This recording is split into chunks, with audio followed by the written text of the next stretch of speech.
शिव जी की गोद में माँ आद्य शक्ति, माँ दुर्गा, भवानी, माँ पार्वती जी बैठी हैं।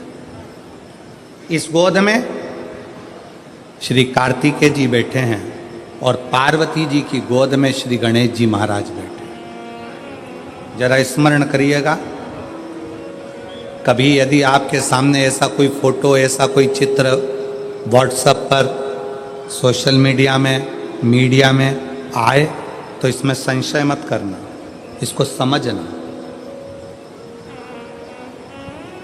कि शिवजी ने अपनी गोद में, भगवान शंकर ने अपनी गोद में पार्वती जी को बिठा कर रखा है और पार्वती जी की गोद में श्री गणेश जी महाराज हैं।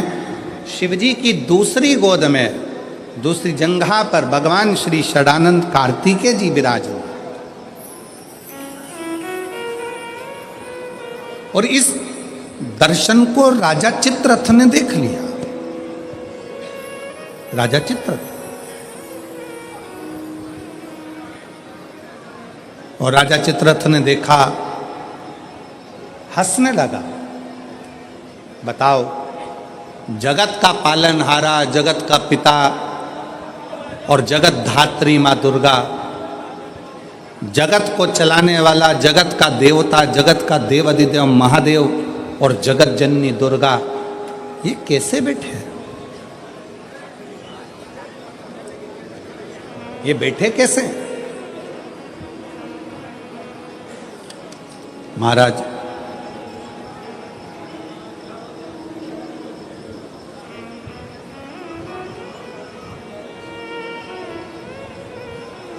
राजा चित्ररथ ने पार्वती जी को और शिव जी को बैठा देखकर मन में गलत भाव उत्पन्न कर लिया, गलत विचार।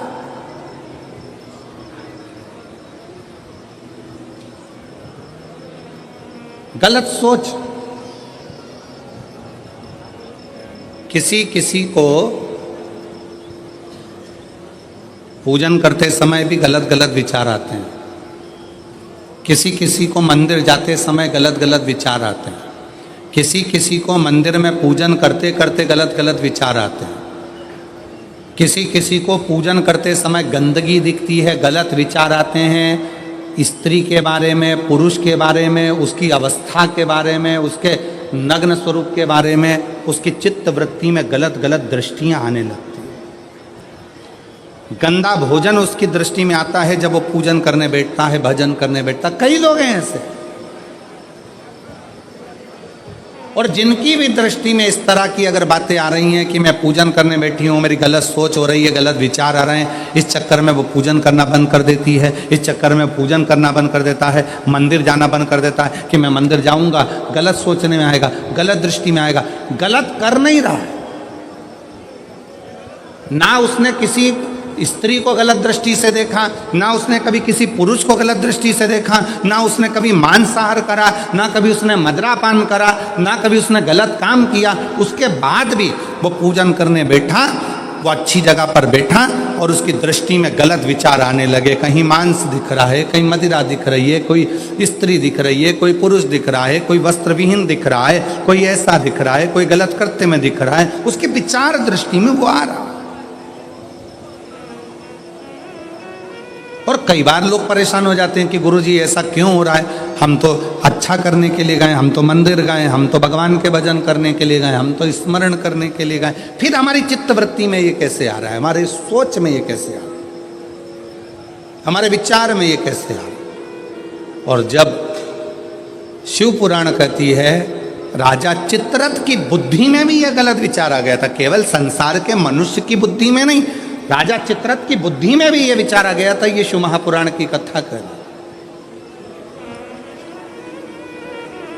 गलत विचार करना क्या है, जब व्यक्ति को ऐसे गलत विचार आने लगे पूजन के समय पर, अच्छी जगह पर, ये गलत गलत विचार, आप गलत कर नहीं रहे हो, आप मांसाहार नहीं कर रहे हो, आप किसी स्त्री को गलत नहीं देख रहे हो, आप किसी पुरुष को गलत नहीं देख रहे हो, आप किसी मदिरा की दुकान पर नहीं गए हो, पर आपकी विचार धारणा में अगर ये चीज़ें पूजन करते समय, भजन करते समय अर्चना करते समय, मंदिर जाते समय, मंदिर में बैठते समय, मंदिर में उपवास करते समय तुम्हारी बुद्धि में अगर ये चीज़ें आ रही हैं, मन में अगर ये चीज़ें पाठ करते करते भी अगर आ रही हैं, तो समझ लेना कि आपके ऊपर कहीं ना कहीं किसी न किसी रूप में कोई अन्न किसी के घर का ऐसा खा लिया है जिसके कारण तुम्हारी बुद्धि थोड़ी सी भ्रष्ट हुई है। उसको सुधारें कैसे, उसको संवारें कैसे। अब किसी ने यही प्रसंग को सुनकर कहा, गुरुजी अगर किसी के घर का अन्न खाया है तो अन्न खाने के बाद तो वो पच गया, पचने के बाद वो गंदगी में निकल भी गया।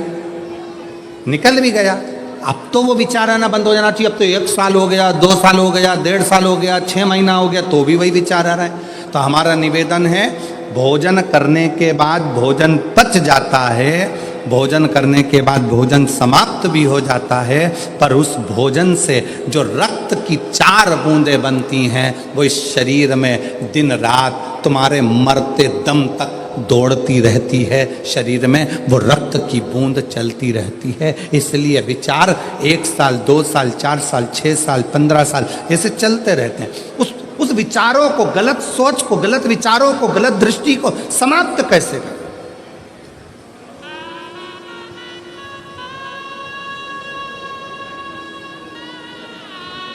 राजा चित्ररथ का चरित्र कर, तब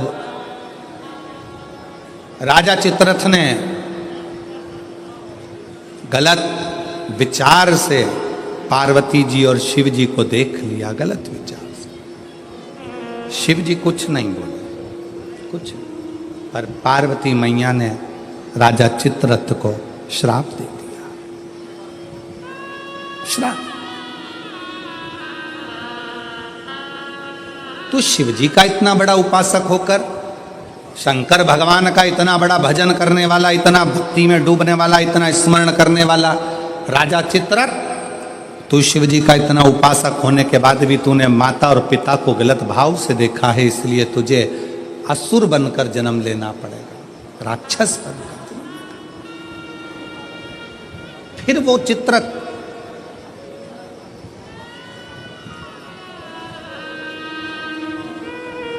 वृत्रासुर के रूप में जन्मा। क्या नाम हुआ था उसका? वृत्रासुर, जिसको इंद्र ने मारा था दधीचि ऋषि की अस्थियों से। गलत विचार। क्या करा जा? राजा चित्ररथ को जब श्राप लग गया असुर बनने का, राक्षस बनने का, तो राजा चित्ररथ ने हाथ जोड़कर शिवजी से पूछा, मेरी मुक्ति का साधन बताओ। शंकर भगवान नहीं बोले। चित्ररथ तुमरुका जी के पास गया, तब तुमरुका जी जो वक्ता हैं, तुमरुका जी जो कथा कह रहे हैं, तुमरुका जी जो भगवान शिव का गुणगान कर रहे हैं, वो तुमरुका जी ने कहा, चित्ररथ एक काम कर, कामधेनु गाय का दूध का घृत ला और उस घृत से तू शिव का अभिषेक कर, शंकर का अभिषेक।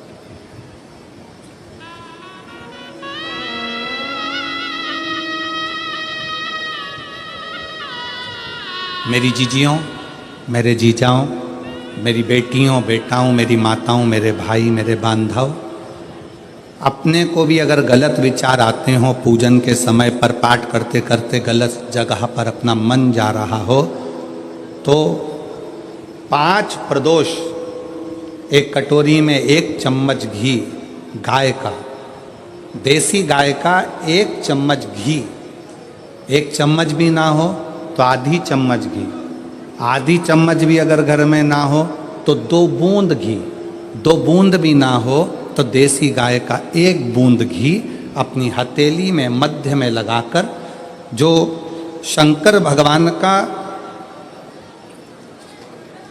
भगवान शिव जी का जो शिवलिंग होता है, उस शिवलिंग के ऊपर के भाग पर अपनी हथेली को रखकर, और जो अशोक सुंदरी वाली जगह है उस जगह पर अपनी हथेली का घर्षण करना चाहिए।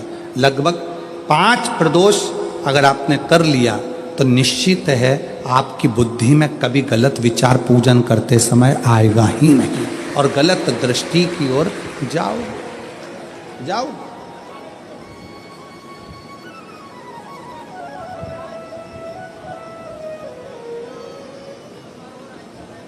वेद लक्षणा गाय देसी गौ माता का घृत जीवन को एक आनंदता देता है। आनंद।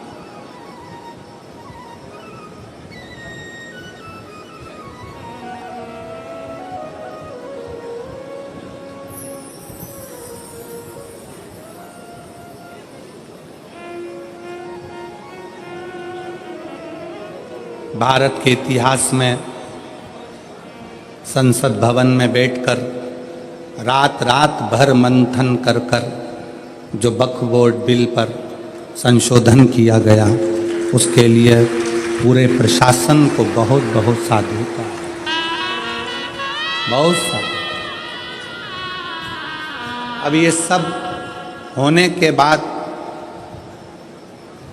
एक संसद में एक बात और पारित हो जाए कि गौ माता की हत्या बंद हो जाए, इससे बढ़कर कोई सुख, उससे बढ़कर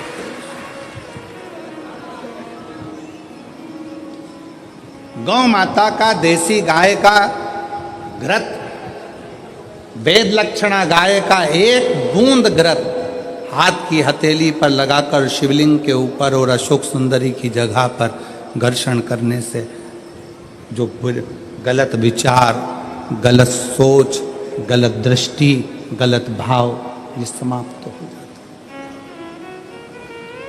समाप्त हो।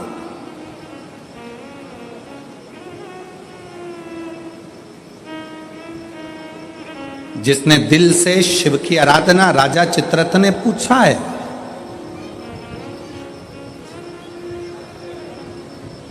राजा चित्ररथ ने विचार किया कि ये राजा चित्ररथ कह रहे हैं कि मुझे बताओ कि मेरी मुक्ति कैसे हो, मोक्ष कैसे होगा। मैंने तो गलत सोच लिया, मैंने तो गलत विचार कर लिया, मैंने तो गलत दृष्टि रख ली, मेरी बुद्धि में तो ये गलत भाव आ गए, मुक्त कैसे।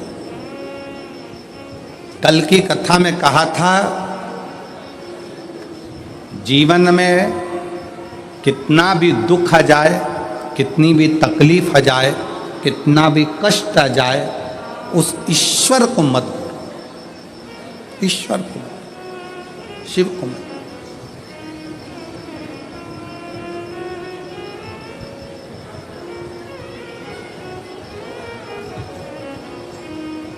उसको हर पल याद करते हो, उसको हर क्षण स्मरण करते हो, हर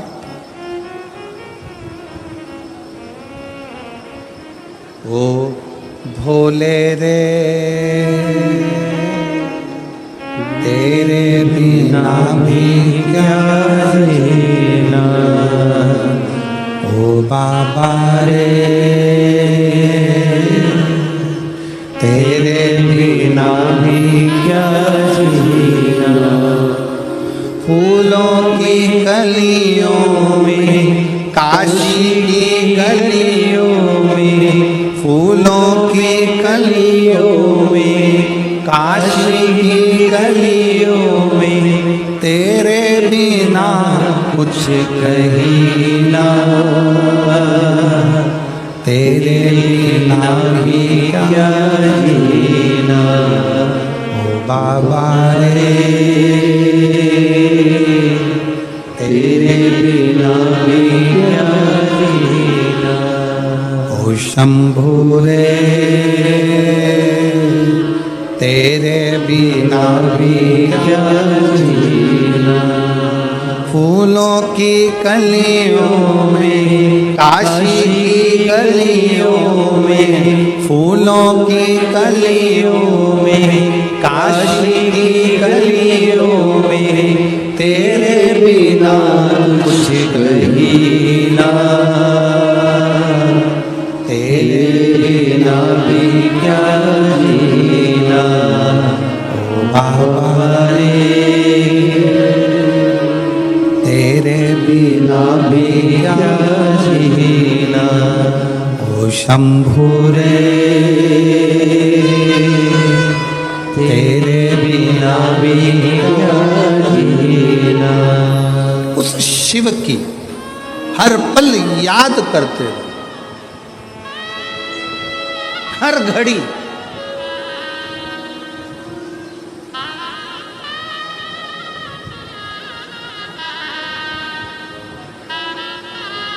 रामायण किस किसने देखी है टीवी पर? रखो। रामायण किस किसने पढ़ी है? रामायण किस किसने सुनी है? राम कथा किस किसने सुनी है? सबने सुनी है।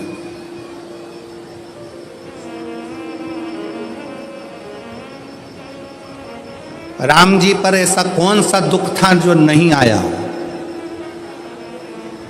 विचार करिएगा। राज सिंहासन मिलने वाला था और 14 वर्ष के लिए, बोलो बोलो जम के बोलो, बन। आप कहते हो थोड़ा सा दुख आ गया, मेरी दुकान नहीं चल रही, मेरी नौकरी नहीं लग रही, मेरी सर्विस नहीं लग रही, मैंने इतनी मेहनत करी, सफलता नहीं मिल रही। अरे जिसके पास में सिंहासन आने वाला था, रात की रात उसको 14 वर्ष के लिए वन जाना पड़ जाता है। 14 वर्ष के लिए कितना बड़ा दुख होगा, जरा याद करिएगा। 14 वर्ष के लिए वन के लिए निकलते और थोड़े समय के बाद सूचना मिल जाती है कि पिता शांत हो जाते हैं। बाप पिता चले जाते हैं, बाप चले, पिता चले गए। दुख देखिए, सिंहासन गया, अपना राज्य गया, अपना गांव छोड़ना पड़ा, वन वन डोलना पड़ा, पिता चले गए। और दुख देखिए, आगे चलते हैं तो धर्म पत्नी भी चली जाती है। दुख देखिए, दुख।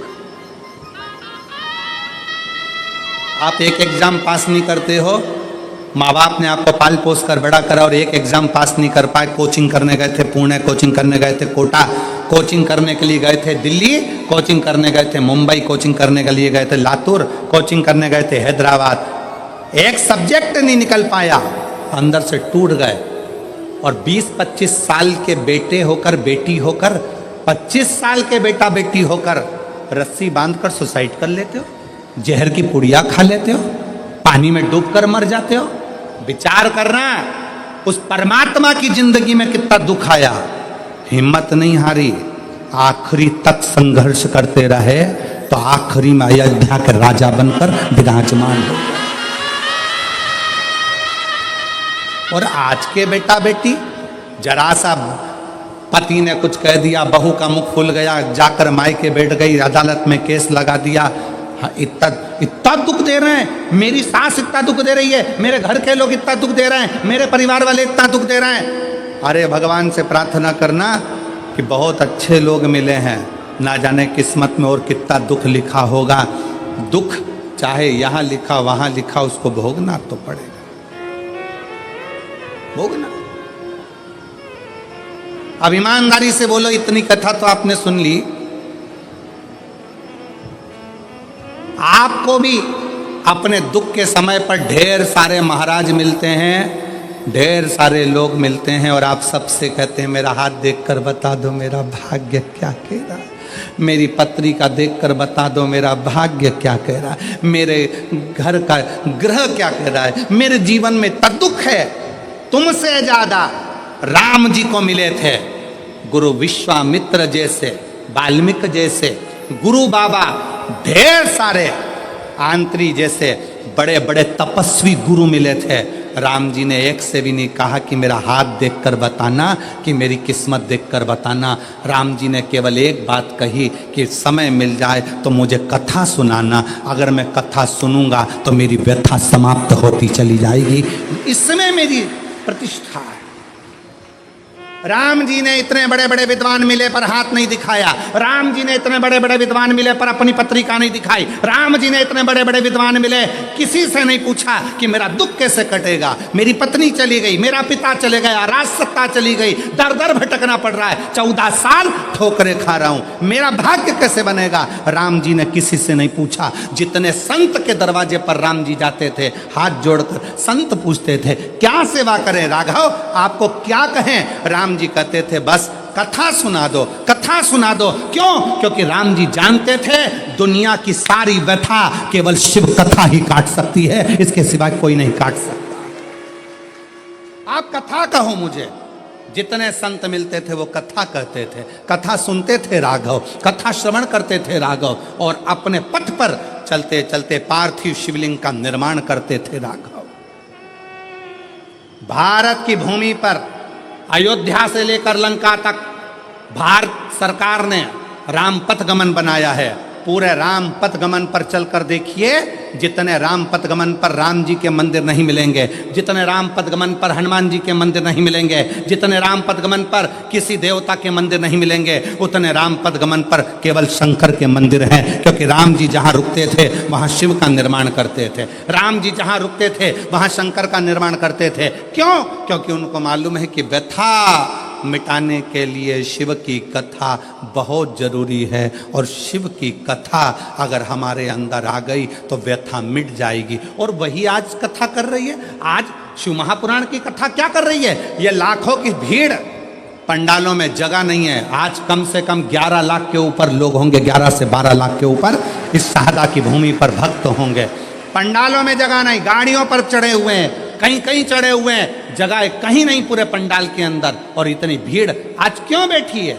उसको मालूम है कि अब हम सब दूर भटक कर देख लिए, इसलिए राम जी को भी कथा ने ही व्यथा मिटाई थी, और हमारी भी जिंदगी में शिव कथा व्यथा मिटा देगी, तकलीफ मिटा देगी, कष्ट मिटा देगी, दुख मिटा देगी। वो व्यथा मिटाने के लिए शिव तत्व की कथा बहुत जरूरी, बहुत बहुत। फूलों की कलियों में, काशी की गलियों में, फूलों की कलियों में, काशी की गलियों में, तेरे बिना कुछ कहीं ना, तेरे बिना भी क्या जीना, ओ बाबा रे, तेरे बिना भी क्या जीना, ओ शंभू रे, तेरे बिना भी क्या जीना। दुख किसके जीवन में नहीं आता?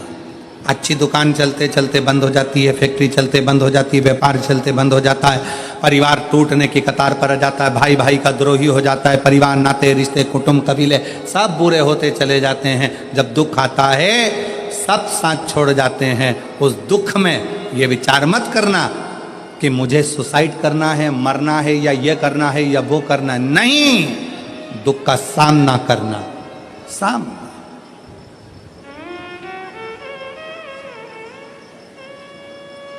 पढ़ो।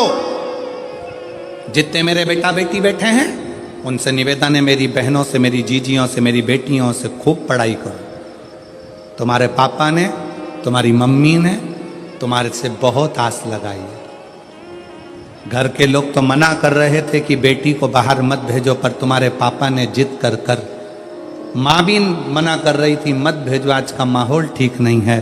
पर एक बाप का बेटी पर भरोसा कितना होता है कि अपनी बेटी को बाहर गांव पढ़ने के लिए भेज देता है। अपने बाप के, अपने पिता के, अपने पापा के भरोसे को टूटने मत देना मेरी बेटी।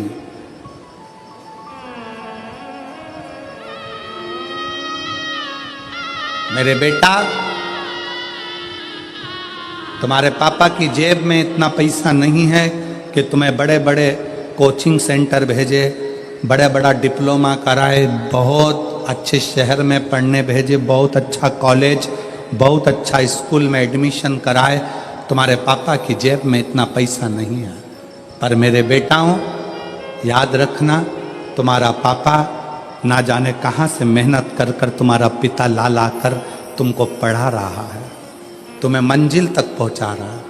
वो खुद नहीं पढ़ पाया, खुद आगे नहीं बढ़ पाया, पर अपने बेटे से उसको बहुत आस लगी है। इसलिए बेटा याद रखना, खड़े होना तो सनातन धर्म की लाइन में खड़े होना, खड़े होना तो शिवालय की लाइन में खड़े होना, किसी दारू की दुकान पर मत खड़े हो।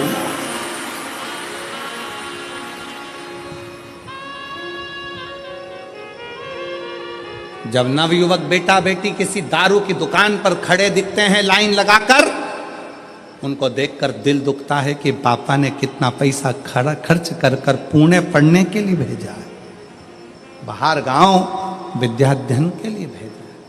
थोड़ा सा आप सियोर वाले महाराज का कहना मत मानो, पर अपने पापा का मुख तो देखो। बेटियों से निवेदन है, एक पिता ने अपने भरोसे पर तुम्हें पढ़ने के लिए भेजा है। ये जो फालतू के जो ये लफड़े हैं ना, ये मुझे चाहता है, वो मुझे चाहता है, ये मुझे चाहता है, वो मुझे चाहता है, ये प्यार मोहब्बत, ये सब दिखावे के हैं, 4 दिन की चांदनी।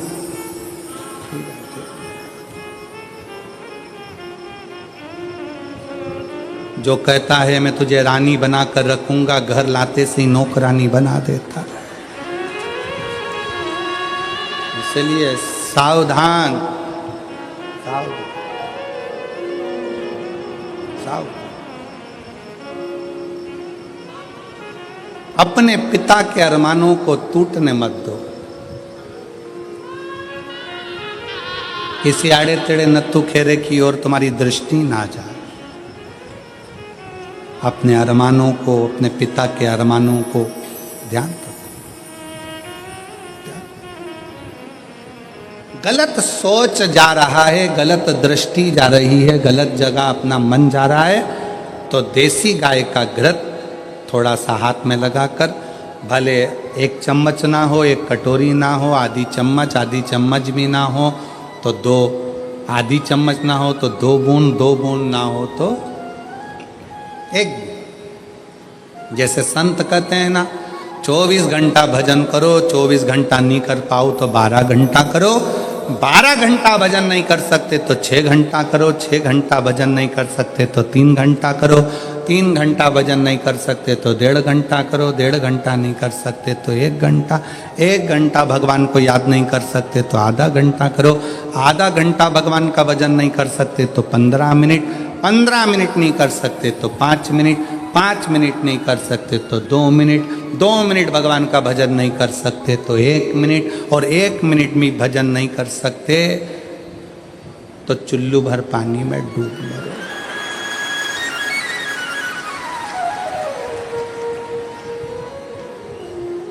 इससे जोरदार कोई बात नहीं हो सकती।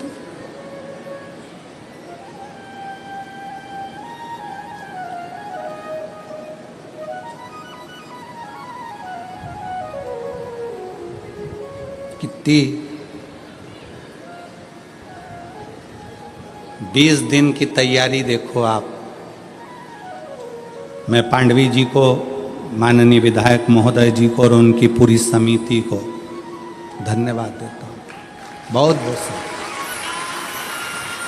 धन्यवाद। और मेरे शहादा की मेरी जीजियों, मेरे जीजाओं, मेरी बेटियों, मेरे बेटाओं और शहादा के आसपास के जितने भाई बहन जिन्होंने पानी पिलाया, जिन्होंने घर से शरबत बना कर लाए शरबत पिलाया, रसना घोल कर लाए रसना पिलाया, घर से खिचड़ी बना कर लाए खिचड़ी खिलाई। यहाँ तो विधायक जी ने, समिति ने भोजन की बहुत अच्छी व्यवस्था करी, पर साथ में कोई टॉफी, कोई बिस्कुट, कोई चॉकलेट, कोई कुछ खिलाते रहे पूरे पंडाल में। बाहर भी कल का नज़ारा आप अगर देखते ना, कल रात को कौन आए थे? आए थे आप लोग? कौन कौन आए थे? आए थे सब। कल रात का नज़ारा देखते तो ये सोचते ये अपना शाहदा है कि और कहीं आ गए। रात का नज़ारा, इधर ट्रैफिक जाम, उधर ट्रैफिक जाम, उधर ट्रैफिक जाम, और डीजे बैंड बाजे और माताएं हरिओम में ओम समाया है और मेरा भोला शाहदा में आया, और चलने दो, और नाचना और कूदना, और भोजन बांटने वाले भोजन बांट रहे, पानी वाले पानी, बिस्कुट वाले बिस्कुट। ऐसा लग रहा जैसे शंकर जी की बारात आई और हिमालय राज स्वागत करने में लगा हुआ। हिमालय राज स्वागत करने, सब अलमस्त होकर खूब, जो अक्कड़ में नहीं आए, कई लोग ऐसे थे जो एक दिन भी आकर दर्शन नहीं कर पाए। समय नहीं मिला गुरुजी, समय नहीं मिला, समय नहीं मिला, समय।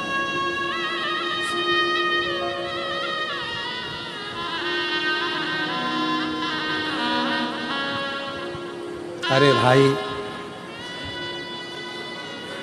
इससे अच्छा समय और क्या होगा? बताओ जरा, ईमानदारी से बोलो, इससे अच्छा समय क्या होगा? कोरोना जैसी बीमारी आई, मोहल्ले के 4-6 निपट गए, तू बचा रह गया। इससे जोरदार समय और क्या लेकर आएगा?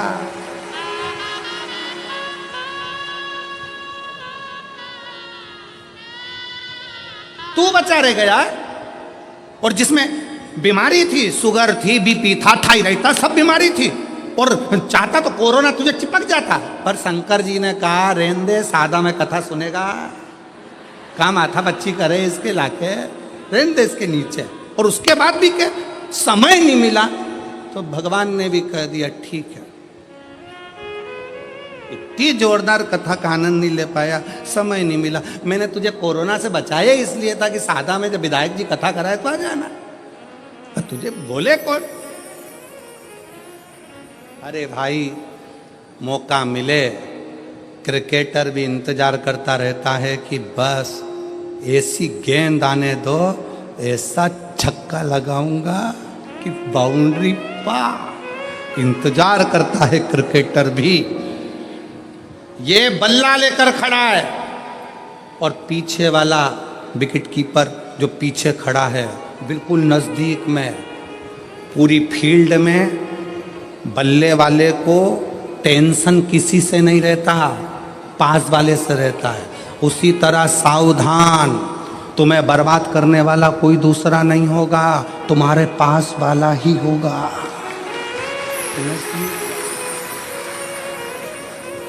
वो गेंद फेंकेगा तब तक तो दौड़ जाओगे, उधर से गेंद आएगी तब तक भाग जाओगे, एक रन बना लोगे। टेंशन पीछे वाले से है, बिल्कुल पास में खड़ा है, तैयारी में, गेंद आए और दुम विकेट में। बस ऐसे संसार के कई लोग इंतजार कर रहे हैं। खूब उड़ रहा है, खूब आगे बढ़ रहा है, गिरने दे विकेट, और इंतजार करते हैं रिश्ते नाते कुटुंब कबीले, एक बार डाउन में आ, ऐसी ऐसी उड़ाऊंगा कि डीजे भी हल्के पड़ जाएंगे और सारे मोहल्ले में डोंडी पीट जाऊंगा। वो तो ऐसा था। कहां? इसलिए हर दिन, प्रत्येक दिन आपके लिए अच्छा है। ये मत सोचो कि दान मुझे कल करना है, भजन मुझे कल करना है, परसों करना है, कल कभी नहीं आता। इसलिए आज का जो दिन है वो बड़ा सुंदर दिन है। दान भी करो, भजन भी करो, कीर्तन भी करो, स्मरण भी करो, भोजन भी करो। अभी अपने दांत अच्छे हैं, सोफा सेट पूरा अच्छा है, तो चने गुड़ सब खाओ। मक्का की रोटी, ज्वार की रोटी, बाजरा की रोटी हमारे अग्रवाल जी ने रोज खवाई।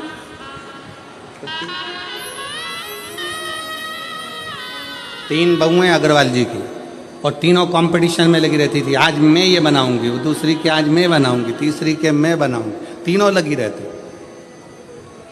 इसलिए थाली में भी तीन ही तरह की रोटी आती थी, और तीनों तैयार करके आज हम ये बनाएंगे, आज हम ये बनाएंगे, आज हम ये। मौका मिली सेवा का मौका। पूरे शाहदा की एक एक जीजियों ने, शाहदा के एक एक बेटे ने धूप में खड़े होकर सेवा करी। और मैं शाहदा क्षेत्र के इस जिले नंदुरबार के collector, SP, SSP, IG, commissioner, यहाँ के तहसीलदार, यहाँ के जज महोदय, यहाँ के टीआई, यहाँ के थानेदार, यहाँ का एक एक कांस्टेबल, एक एक चिकित्सा विभाग, सबको धन्यवाद देता हूँ कि आपने अपनी जी और जान लगा दी इस कथा में। आपने अपनी जी और जान लगा दी इस पूरी कथा में। रात दिन धूप में खड़े होकर सेवा करिए, खूब सेवा करिए, और सेवा का फल खाली नहीं जाएगा। जितना इनको मिलेगा उतना की उतना ही सेवा करने वाले उन कांस्टेबलों को भी प्राप्त होगा, चिकित्सा विभाग को भी प्राप्त होगा। ये आपकी मेहनत है, ये आपका परिश्रम है। और खाली ना जाता कोई दर से तुम्हारे, खाली ना जाता कोई दर से तुम्हारे, मैं भी खड़ी हो नदी बाहे फसारे, अपने हृदय से लगा लो, गिरा जा रहा हो, उठा लो,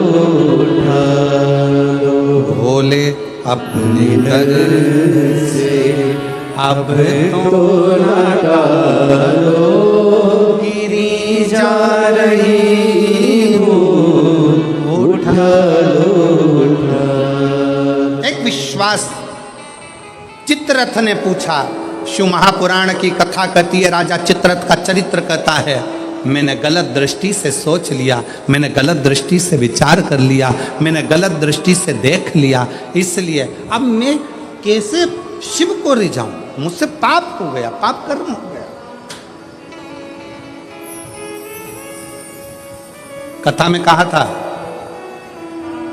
कितना बड़ा भी पाप कर्म हो जाए तो भी शंकर के मंदिर जाना मत छोड़ना, श्री शिवाय नमस्तुभ्यम बोलना मत छोड़ो। अपने दरवाजे पर भी स्टिकर चिपका दो। कौन सा? श्री शिवाय नमस्तुभ्यम। हो सकता है कि मेरी जिंदगी में मैंने बहुत पाप किया हो, गलत कृत्य किया हो, पर ये घर तेरा है। गाड़ी पर लिखा दिया श्री शिवाय नमस्तुभ्यम, ये गाड़ी तेरी है, मेरा नहीं, मेरा नहीं। अपना नाम लिखोगे तो वो तो कहीं पर भी छूट जाएगा। लोगों ने लिख दिया अपना खुद का नाम कमला फार्म हाउस, फिर लिख दिया बिमला निवास, शादी करी तो अंगूठी में लिख दिया वी, गले में पेंडिल बनवाया तो उस पे लिख दिया के कमला। मेला घूमने गई तो हाथ पे लिखवाया आई कमला बाई, लिखा लिख दिया। हम मरी, शरीर भी यहीं, पेंडिल भी यहीं, अंगूठी भी यहीं, फार्म हाउस भी यहीं, कुछ भी लेकर नहीं गई। तो जिसका नाम था उसका लिख दो, हरि विट्ठल का है, विट्ठल का ही रहेगा। राम का है, राम का रहेगा। कृष्ण का है, कृष्ण का रहेगा। शंकर का है, शंकर का है। मेरा अपना कुछ नहीं, कुछ नहीं। वो एक लाइन गुनगुनाते हो ना,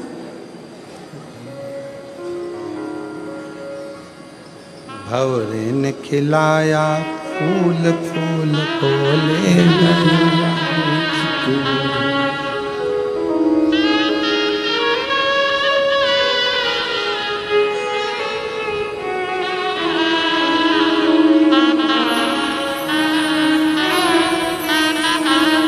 उड़ गया, शरीर गया, सब पड़ा की पड़ा रह गया। भंवरे ने खिलाया फूल फूल को ले गया। भौरे तू कहना ना भूल भूल तेरा हो गया इधर भौरे ने खिलाया फूल फूल तो हो गया ये सब पढ़ा रहा संसार छूट गया। उस लाइन पर ध्यान दें, भवरे तू कहना ना भूल भूल तेरा हो गया भवरे ने खिलाया फूल फूल तो हो गया। संसार सागर में आए थे, फूल खिला था, समय पूर्ण हुआ, फूल लेकर चले गया। जितनी फूल की सुगंध थी संसार सागर में दे सकते थे, दे दो, देव। मक्खी देखी है? अरे बोलो तो जम के, मक्खी देखी है? अच्छी जम के बोलो, देखी है?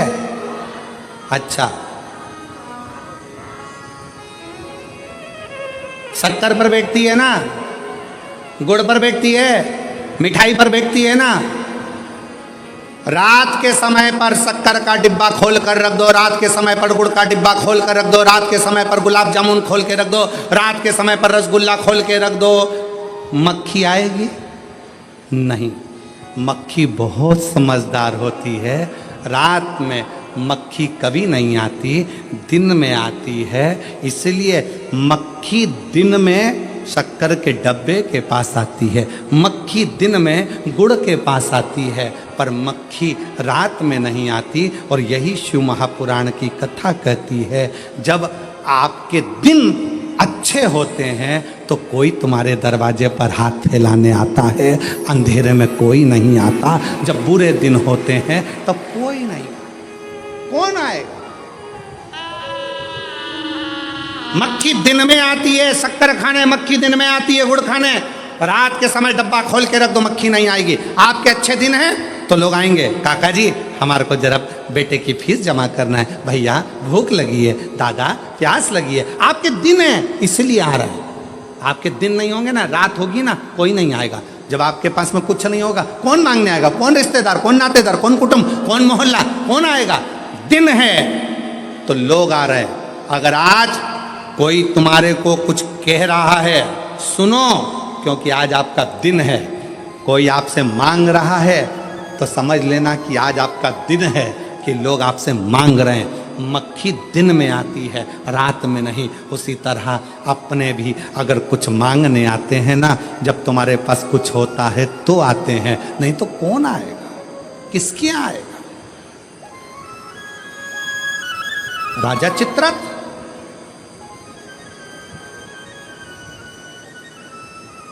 और राजा चित्ररथ ने हाथ जोड़कर प्रार्थना करी, मेरी गति सुधार, गति गलती हो गई, इस गलती को कैसे सुधारें? कहा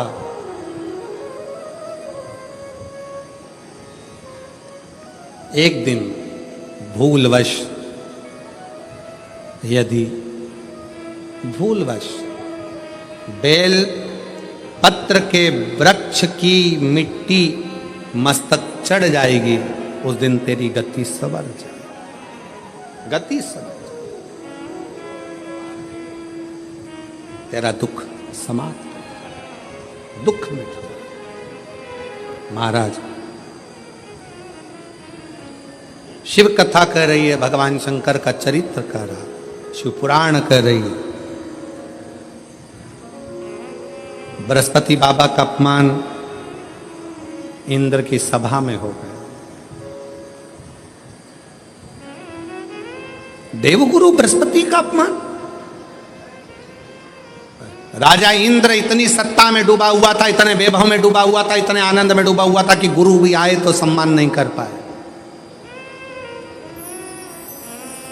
और जगत का जितना गुरु है वो शिव का एक रूप है। जगत में जितने माता पिता हैं वो शिव का एक रूप है। जगत में जितने बच्चे हैं वो शिव का एक रूप है। जगत में जितने जीव हैं सब शिव का एक रूप है, सब शिव का।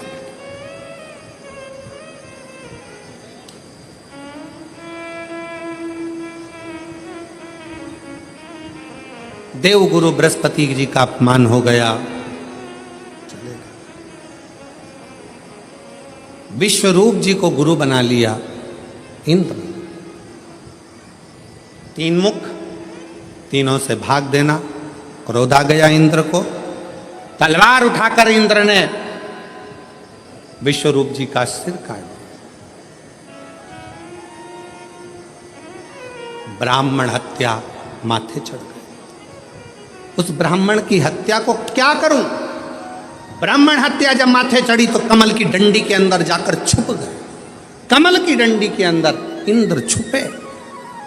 देव ऋषि नारद जी ने आकर देखा कि इंद्र तो कमल की डंडी के अंदर छुपे हैं, तो कहा, अरे इंद्र कब तक छुपे रहोगे? यह ब्राह्मण हत्या पीछा छोड़ने वाली नहीं है, इसलिए इसको बांट दो। इस ब्राह्मण हत्या को बांट दिया जाए।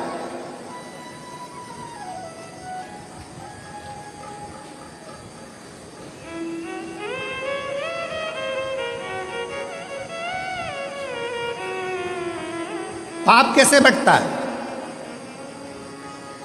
पाप को बांटते कैसे? एक समझने वाला प्रसंग है। पाप को कैसे बांटा जाता है? इस ब्राह्मण हत्या को बांटो, पाप बांटा कैसे जाए? शिव महापुराण का एक संवाद आता है। एक राजा ने ब्राह्मणों का भोजन रखा, संतों का भोजन रखा, नगर में भोजन रखा, भोजन बन रहा था, खीर तैयार हो रही थी। तैयार होते होते खीर, इतनी देर में एक चील उड़ती उड़ती आई, सांप को पकड़ा, लेकर चली। वो सांप खीर में गिर गया, उसका विष खीर में पड़ गया। खीर में पड़ा, किसी का स्मरण नहीं हुआ। जितने संत भोजन कर रहे थे वो सब मर गए,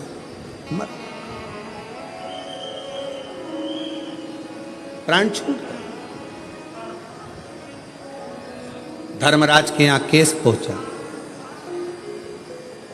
और धर्मराज के यहां पर बात पहुंची। धर्मराज जी से पूछा गया, बताओ इतने सारे संत और ब्राह्मण मरे हैं, इनका पाप किसके माथे पर दोगे?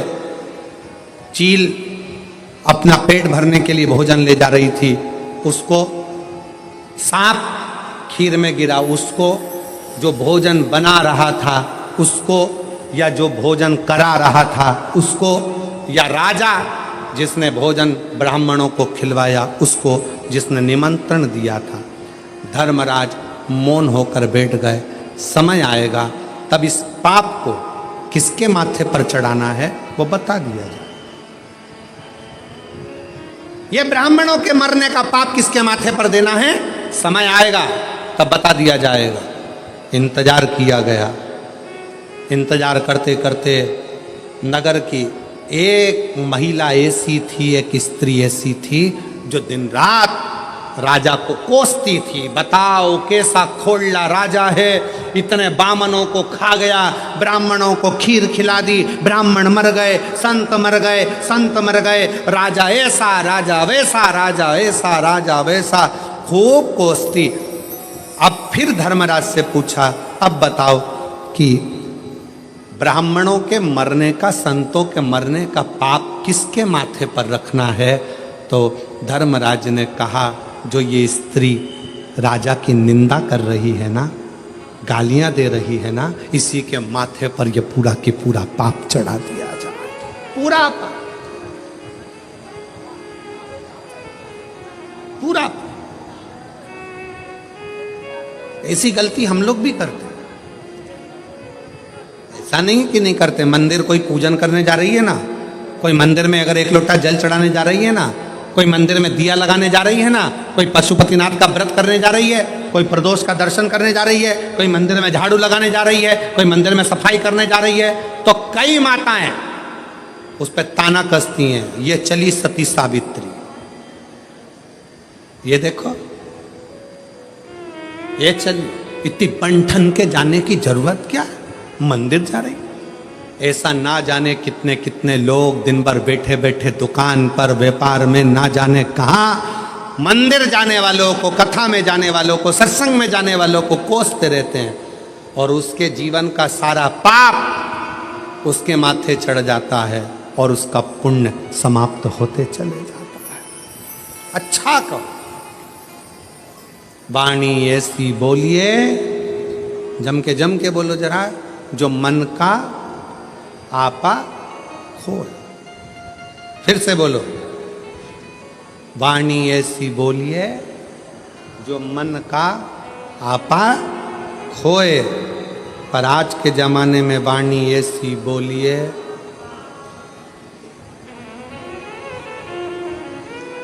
जो मन का आपा खोए।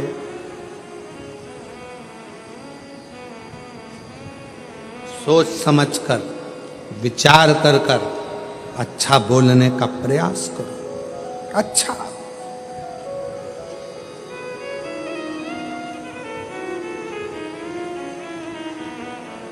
इंद्र पूछ रहे हैं भगवान नारद जी से, बताओ इस ब्राह्मण हत्या को कहां बांटा जाए? इस ब्राह्मण की हत्या को कहां बांटे? उत्तर दो।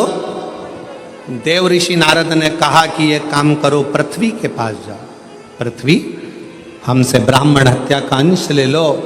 पृथ्वी ने ब्राह्मण हत्या का अंश लिया तो पृथ्वी का बंजर भाग ब्राह्मण हत्या का अंश है। पृथ्वी पर जो वृक्ष लगते हैं, वृक्ष में जो गोंद लगती है वो ब्राह्मण हत्या का अंश है। इसलिए तुम्हारे बहू के यहाँ संतान हो, उसे गोंद का लड्डू खिलाओ, मना नहीं है। पर जन्माष्टमी का कार्यक्रम हो या रामनवमी का कार्यक्रम हो, भगवान के प्रसाद में गोंद नहीं डालना चाहिए। गोंद का लड्डू भगवान को भोग नहीं लगता। गोंद की मिठाई भगवान को भोग नहीं लगती, क्योंकि इसमें ब्रह्म हत्या है। फिर कहा, इस ब्राह्मण हत्या को मैं कहां दूं? तो नारद जी ने कहा, जल को दो। जल नारायण ने हाथ जोड़कर पूछा, क्या बात है इंद्रदेव? इंद्रदेव कहते हैं, ब्राह्मण हत्या लीजिए, हम आपको कल कल करते बहाते रहेंगे। जल देव ने ब्राह्मण हत्या ले ली। जल के ऊपर का फेन ब्राह्मण हत्या का अंश। सनातन हिंदू धर्म में एक नियम पहले से चला आ रहा है, लोग उसको समझते नहीं है कि हमारे यहाँ अगर कोई संत, कोई गुरु, कोई ब्राह्मण, कोई साधु, सन्यासी, तपस्वी, साधक, उपासक जब भोजन करने के लिए आते हैं, सबसे पहले भोजन की थाली रखने से पहले पानी का गिलास भरा जाता है। क्यों भरते हैं? अगर पानी के गिलास में बुलबुला रह गया, पानी के गिलास में अगर पानी का फेन रह गया, पानी का एक बुलबुला भी अगर पानी के गिलास में रह गया, जब तक भोजन आएगा तब तक ये पानी का बुलबुला समाप्त हो जाएगा। तो भोजन करने वाले को ब्रह्म हत्या का दोष नहीं लगेगा। इसलिए जल के ऊपर जो बुलबुला होता है, जल के ऊपर जो फेन होता है, जल के ऊपर जो फेन रहता है, ये ब्रह्म हत्या का दोष है, ब्रह्म हत्या। फिर तीसरा, अग्नि को दिया, हे अग्निदेव, आप हमसे ब्राह्मण हत्या का दोष ले लो। अग्नि ने पूछा क्यों? तो कहा, हम आपको निरंतर प्रज्वलित रखेंगे। अग्नि ने ब्राह्मण हत्या का अंश लिया। अग्नि की जो नीली लपट रहती है, अग्नि की जो पीली लपट है, पीले कलर की जो लो है, वो देव भाग है। और यज्ञ करते समय जब ब्राह्मण यज्ञ करवाते हैं, प्राण प्रतिष्ठा करवाते हैं, बड़े बड़े हवन करवाते हैं, तो आपने ब्राह्मणों को देखा होगा, आहुतियाँ छुड़वाते हैं। आहुतियाँ छोड़ते समय ओम ब्रह्मवे स्वाहा, नारायणाय स्वाहा, स्वाहा स्वाहा स्वाहा, इतने लोग जब आहुतियाँ देते हैं तो आगे अग्नि की लपट बहुत ऊंची जाती है। जैसे ही अग्नि की लपट ऊंची जाती है, चतुर विद्वान अपने पास में दूध दही मिलाकर रखता है, उसमें से एक लोटा भरता है और यज्ञ अग्नि में डाल देता है। हवन करने वालों को खुशी क्या होती है कि इतनी तेज आंच हो गई, पर ब्राह्मण देखता है, विद्वान देखता है, आगे अगर ज्यादा ऊंची जाएगी, उसमें नीली लपट आ जाएगी, नीली लपट आ गई तो उसमें ब्राह्मण हत्या लग जाएगी, यज्ञ खंडित हो जाएगा। यज्ञ करता ब्राह्मण ये देखता है अगर इसमें नीली लपट आ गई तो हमारी प्राण प्रतिष्ठा, हमारा यज्ञ, हमारा अनुष्ठान खंडित हो जाएगा। इसलिए आहुति देते समय ब्राह्मण अग्नि पर ध्यान देता है। आगी ज्यादा ऊंची हुई, उसने तुरंत 1 लोटा दूध दही भरा और यज्ञ कुंड में डाल दिया, जिससे आग नीची हो जाए, अग्नि नीची हो जाए। अग्नि जैसे ही बढ़ेगी तो उसमें पीली लपट की जगह ऊपर नीली लपट आ जाएगी, और नीली लपट आई कि उसमें ब्राह्मण हत्या लग गई, और ब्राह्मण हत्या लगी कि वो यज्ञ खंडित हो गया, उस यज्ञ का प्रमाण ही नहीं रहा।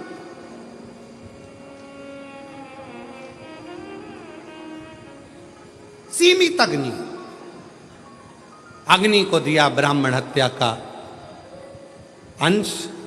अब किसको दूं नारद? नारद जी ने कहा एक काम करो, स्त्री को दे दो। स्त्री से कहा आपको हम ब्राह्मण हत्या का अंश देते हैं, आप ले लीजिए, मेरा फायदा क्या? कहा आपको प्राण छूटने तक हम सुंदर बनाकर रखेंगे। स्त्री ने कहा ठीक है, युवान अवस्था आपकी बनाकर रखें। स्त्री ने ब्राह्मण हत्या का अंश लिया। स्त्री का रजस्वला होना, रजोधर्म धारण करना, 5 दिन 7 दिन स्त्री जो कार्य नहीं करती है, ये रजोधर्म ब्रह्म हत्या का अंश है। 4 स्थान पर ब्राह्मण की हत्या को इंद्र ने बांट दिया। तब इंद्र कमल की डंडी से बाहर निकले, सिंहासन पर बैठने लगे। तब त्वष्टा बाबा ने यज्ञ कर कर वत्रासुर को उत्पन्न करा। ये वही वत्रासुर है जो शंकर और पार्वती में भेद कर दिया था, गलत दृष्टि से देख लिया था। वत्रासुर ने शिव जी से मांगा था, प्रभु मेरा कल्याण कैसे होगा?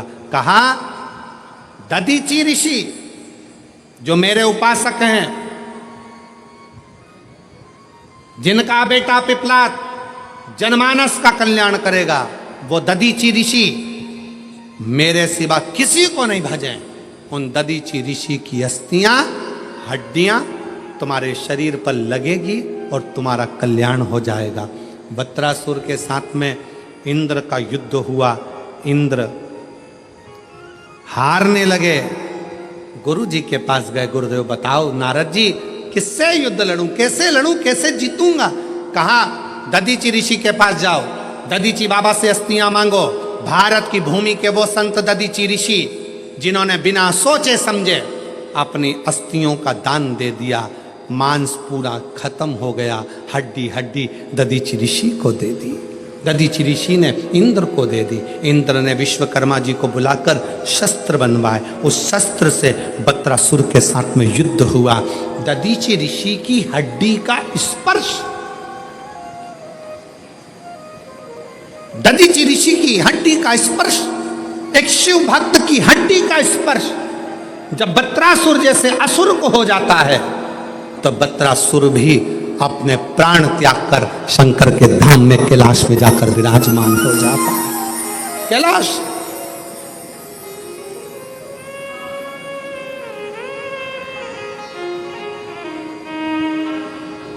ओ बाबा रे तेरे जीना भी क्या जीना, ओ भोले तेरे बिना भी क्या जीना। फूलों की कलियों में, काशी की गलियों में, फूलों की कलियों में, काशी की गलियों में, तेरे बिना कुछ कहीं ना, तेरे बिना भी क्या जीना, ओ भोले रे तेरे बिना भी क्या जीना। एक दधीचि ऋषि जो शंकर की आराधना में लीन रहते थे, उनकी हड्डी का स्पर्श भी असुर का कल्याण कर देता, असुर का कल्याण। कभी मौका लगे कोई शंकर का विरल भक्त, शिव का उपासक शंकर का गुणगान आनंदमय करने वाला। हम तो यहाँ तक मेरी जीजियों से कहेंगे, तुम्हारे घर के नजदीक में कोई शंकर का मंदिर होना, ओ मेरी बहनों, मेरी जीजियों, मेरे जीजाओं, मेरी बेटियों, बेटाओं, तुम्हारे नजदीक में अगर शंकर का मंदिर हो